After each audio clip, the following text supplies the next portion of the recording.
Good morning. आज हम श्री फणीश्वर नाथ रेणु जी द्वारा लिखी हुई एक आंचलिक कहानी पंचलाइट पढ़ेंगे, जिसमें रेणु जी ने ग्रामीण परिवेश के साथ साथ जिसमें उन्होंने पेट्रोमैक्स, जिसे गांव वाले पंचलाइट या पंचलैट कहते हैं, इसमें उन्होंने ग्रामीण वातावरण का चित्रण प्रस्तुत करते हुए ग्रामवासियों के मनोविज्ञान की वास्तविक झलक प्रस्तुत की है। इसी ग्रामीण जनजाति के आधार पर कि किस प्रकार लोग टोलियों में विभक्त यानी कि बट जाते हैं और एक दूसरे के साथ ईर्ष्या द्वेष की भावों से भरे रहते हैं, उसी का उन्होंने इस कहानी के माध्यम से उसका यथार्थ वर्णन किया है। तो अब आइए पढ़ते हैं पंचलाइट कहानी। पिछले 15 दिनों से दंड जुर्माने यानी कि जो हम दंड लेते हैं किसी से, उसके पैसे जमा करके महतो टोली के पंचों ने, पंच यानी कि जो 5 लोगों की एक टीम बना दी जाती है, उन्हें हम पंच कहते हैं, पेट्रोमैक्स खरीदा है। इस बार रामनवमी के मेले में गांव में सब मिलाकर 8 पंचायतें हैं। हर एक जाति की अलग अलग सभा चट्टियां यानी कि सबकी अपनी अपनी अलग अलग सभाएं हैं। सभी पंचायतों में दरी, जाजिम, सतरंजी और पेट्रोमैक्स हैं। पेट्रोमैक्स जिसे गांव वाले पंचलाइट कहते हैं। पंचलाइट खरीदने के बाद पंचों ने मेले में ही तय किया 10 रुपये जो बच गए हैं, इससे पूजा की सामग्री खरीद ली जाए। कि जैसे कोई चीज घर में नई चीज आती है तो उसके खरीदने के बाद सभी अपना पूजा पाठ आदि करते हैं। कि बिना नेम टेम के यानी कि बिना नियम धर्म के तो किसी भी कल कब्जे वाली चीज का पुण्य उसको प्रयोग नहीं करना चाहिए। कि अंग्रेज बहादुर के राज में भी पुल बनाने से पहले बलि दी जाती थी। मेले से सभी पंच दिन दहाड़े ही यानी कि सभी पंच दिन में ही गांव लौटे और सबसे आगे पंचायत का छड़ीदार पंचलाइट का डिब्बा माथे पर लेकर और उसके पीछे सरदार दीवान और पंच वगैरह। गांव के बाहर ही ब्राह्मण टोले के फुटगी झा ने टोक दिया, कितने में लालटेन खरीदा हुआ महतो, यानी कि जो वो पंचलाइट खरीद कर लाए थे, उन्हें जो फुटगी झा था उसने टोक दिया कि ये लालटेन तुम कितने में लेकर आए हो, देखते नहीं है पंचलाइट है। बामन टोली के लोग ऐसे ही ताप करते हैं। अपने घर की ढिवरी यानी कि जो पहले डिब्बी जलाई जाती थी, जिसमें मिट्टी का तेल डालकर जलाया जाता था, बिजली बत्ती कहेंगे, और दूसरों के पंचलाइट को लालटेन। टोले भर के लोग जमा हो गए। औरत, मर्द, बूढ़े, बच्चे सभी कामकाज छोड़कर दौड़े आए। चल रे चल, अपना पंचलैट आया है पंचलैट। छड़ीदार अगनू महतो रह रहकर लोगों को चेतावनी देने लगा, हाँ दूर से, जरा दूर से, छू छा मत करो, ठेस ना लगे। कि जैसे घर में कोई चीज नहीं आती है तो उसे दूर दूर से ही सब लोग देखते हैं कि कहीं हाथ छूने से ये टूट ना जाए। सरदार ने अपनी स्त्री से कहा कि सांझ को पूजा होगी, जल्दी से नहा धोकर चौका पीढ़ी लगाओ। टोले की कीर्तन मंडली के मूलज्ञान ने अपने भगतिया परछकों को समझाकर कहा, देखो आज पंचलाइट की रोशनी में कीर्तन होगा। सभी कहने लगे कि आज उसी पंचलाइट की रोशनी में ही यहाँ पर कीर्तन होगा। बेताले लोगों से पहले ही कह देता हूँ, बेताले जो व्याकुल हो जाते हैं, आज यदि आखिर धरने में 1.5 बेड़ हुआ तो दूसरे दिन से एकदम बैकाट यानी कि बायकाट। औरतों की मंडली में गुलरी काकी गोसाई का गीत गुनगुनाने लगी। छोटे छोटे बच्चों ने उत्साह के मारे बेवजह शोरगुल मचाना शुरू किया। सूरज डूबने के 1 घंटा पहले से ही टोले भर के लोग सरदार के दरवाजे पर आकर जमा हो गए। पंचलैट के सिवा और कोई गप नहीं, कोई दूसरी बात नहीं। सरदार ने गुड़गुड़ी पीते हुए कहा, दुकानदार ने पहले सुनाया, पूरे 5 कौड़ी 5 रुपया।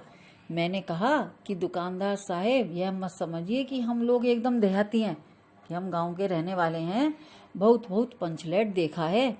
इसके बाद दुकानदार मेरा मुंह देखने लगा, बोला, लगता है आप जाति के सरदार हैं। ठीक है, जब आप सरदार होकर खुद पंचलेट खरीदने आए हैं तो जाइए, पूरे 5 कौड़ी में आपको दे रहे हैं।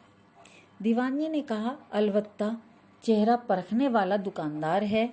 पंचलेट का बक्सा दुकान का नौकर देना नहीं चाहता था। मैंने कहा, देखिए दुकानदार साहब, बिना बक्सा पंचलेट कैसे ले जाएंगे? दुकानदार ने नौकर को डांटते हुए कहा, क्यों रे, दीवान जी की आंखों के आगे धुरखेल करता है, यानी कि कपट करता है, दे दो बक्सा। टोले के लोगों ने अपने सरदार और दीवान को श्रद्धा भरी निगाहों से देखा। छड़ीदार ने औरतों की मंडली में सुनाया, रास्ते में सनसन बोलता था पंचलेट, लेकिन ऐन मौके पर लेकिन लग गया। रुदल साहब बनिए की दुकान से 3 बोतल किरासन तेल लाया, यानी कि उस पंचलाइट में डालने के लिए तेल लाया गया। अब सवाल पैदा हुआ, पंचलाइट को जलाएगा कौन?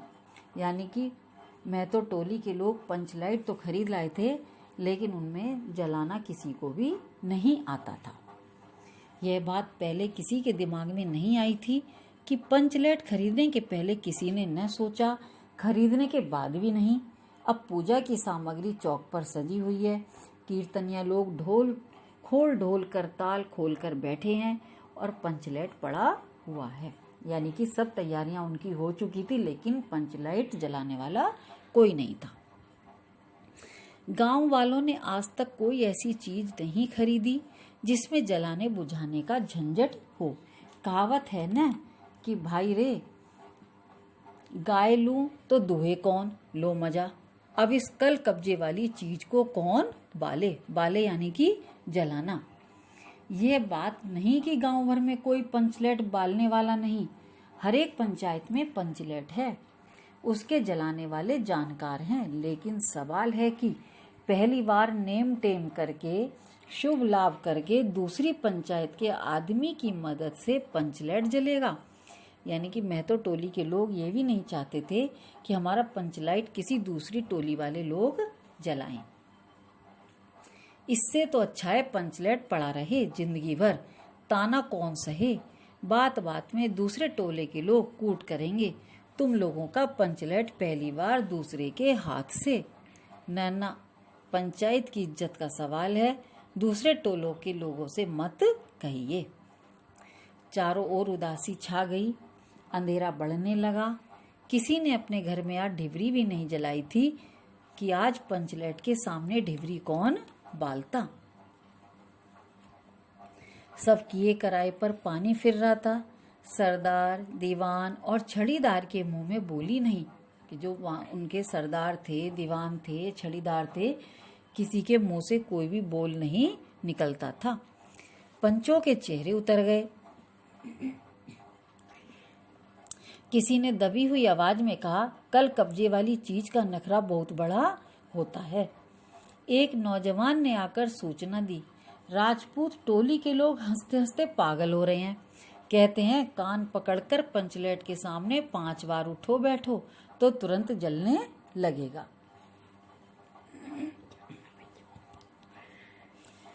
पंचों ने सुनकर मन ही मन कहा, भगवान ने हंसने का मौका दिया है, हंसेंगे नहीं। एक बूढ़े के आकर खबर दी, रुदल साहब बनिया भारी बतंगड़ आदमी है, कह रहा है पंचलेट का पंपू जरा होशियारी से देना।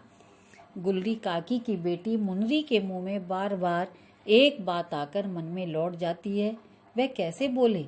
वह जानती है कि गोधन पंचलेट बालना जानता है, लेकिन गोधन का हुक्का पानी पंचायत से बंद है।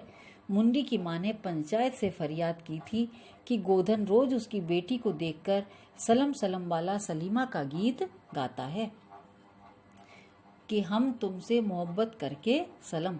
पंचों की निगाह पर गोधन बहुत दिन से चढ़ा हुआ था। दूसरे गांव से आकर बसा है गोधन, और अब टोले के पंचों को पान सुपारी खाने के लिए भी कुछ नहीं दिया। परवाह ही नहीं करता है। बस पंचों को मौका मिला 10 रुपया जुर्माना, न देने से हुक्का पानी बंद। यानी कि गोधन पर जुर्माना लगाया हुआ था, उसका हुक्का पानी बंद था। आज तक गोधन पंचायत से बाहर है, उससे कैसे कहा जाए, मुनरी उसका नाम कैसे ले, और उधर जाति का पानी उतर रहा है। पानी से मतलब उनकी इज्जत उतर रही थी। मुनरी ने चालाकी से अपनी सहेली कनेली के कान में बात डाल दी। कनेली चिगो चिन कनेली मुस्कुराकर रह गई। गोधन तो बंद है। मुनरी बोली, तू कह तो सरदार से। गोधन जानता है पंचलेट बालना, कनेली बोली। कौन गोधन जानता है बालना? लेकिन सरदार ने दीवान की ओर देखा और दीवान ने पंचों की ओर। पंचों ने एक मत होकर हुक्का पानी बंद किया है। सलीमा का गीत गाकर आंख का इशारा मारने वाले गोधन से गांव भर के लोग नाराज थे। सरदार ने कहा, जाति की बंदिश क्या, जबकि जाति की इज्जत ही पानी में बही जा रही है। क्यों जी दीवान? दीवान ने कहा, ठीक है। यानी कि जो वो गोधन को अब सब माफ करने के लिए तैयार हो गए थे। पंचों ने भी एक स्वर में कहा, ठीक है, गोधन को खोल दिया जाए। सरदार ने छड़ीदार को भेजा। छड़ीदार वापस आकर बोला, गोधन आने को राजी नहीं हो रहा है। कहता है, पंचों की क्या प्रतीत है, कोई कल कब्जा बिगड़ गया तो मुझे दंड जुर्माना भरना पड़ेगा। छड़ीदार ने रोनी सूरत बनाकर कहा, किस तरह गोधन को राजी करवाइए, नहीं तो कल से गांव में मुंह दिखाना मुश्किल हो जाएगा। गुल्ली काकी बोली, जरा मैं देखूं कह के। गुल्ली काकी उठकर गोधन के झोंपड़े की ओर गई। आशा की रोशनी चमकी। गोधन चुपचाप पंचलेट में तेल भरने लगा। सरदार की स्त्री ने पूजा की सामग्री के पास चक्कर काटती हुई बिल्ली को भगाया। कीर्तन मंडली का मूलगैन मूर्छल के बालों को संवारने लगा। गोधन ने पूछा, स्पिरिट कहाँ है? बिना स्पिरिट के कैसे जलेगा? लो मजा। अब यह दूसरा बखेड़ा खड़ा हुआ। सभी ने मनी मन सरदार, दीवान और पंचों की बुद्धि पर अविश्वास प्रकट किया कि बिन बूझे समझे काम करते हैं ये लोग। उपस्थित जनसमूह में फिर मायूसी छा गई। लेकिन गोधन बड़ा होशियार लड़का है, बिना स्पिरिट के ही पंचलेट जलाएगा। थोड़ी गरी का तेल ला दो। मुंडी दौड़कर गई और एक मलसी गरी का तेल ले आई। गोधन पंचलेट में पंप देने लगा। पंचलेट की रेशमी थैली में धीरे धीरे रोशनी आने लगी। गोधन कभी मुंह से फूंकता, कभी पंचलेट की चाबी घुमाता। थोड़ी देर के बाद पंचलेट से सनसनाहट की आवाज निकलने लगी और रोशनी बढ़ती गई। लोगों के दिल का मैल दूर हो गया। गोधन बड़ा काबिल लड़का है, यानी कि सभी उसकी प्रशंसा करने लगे। अंत में पंचलाइट की रोशनी से सारी टोली जगमगा उठी तो कीर्तनिया लोगों ने एक स्वर में महावीर स्वामी की जय ध्वनि के साथ कीर्तन शुरू कर दिया। पंचलाइट की रोशनी में सभी के मुस्कुराते हुए चेहरे स्पष्ट हो गए। गोधन ने सबका दिल जीत लिया। मुनरी ने हसरत भरी निगाह से गोधन की ओर देखा। आंखें चार हुईं और आंखों ही आंखों में बातें हुईं। कहा, सुना माफ करना, मेरा क्या कसूर। सरदार ने गोधन को बहुत प्यार से पास बुलाकर कहा, तुमने जाति की इज्जत रखी है, तुम्हारा 7 खून माफ, खूब गाओ सलीमा का गाना। गुल्ली काकी बोली, आज रात मेरे घर में खाना गोधन। गोधन ने फिर एक बार मुनरी की ओर देखा। मुनरी की पलकें झुक गईं। कीर्तनिया लोगों ने एक कीर्तन समाप्त कर जय ध्वनि की। जय हो, जय हो। पंचलेट के प्रकाश में पेड़ पौधों का पत्ता पत्ता पुलकित हो रहा था।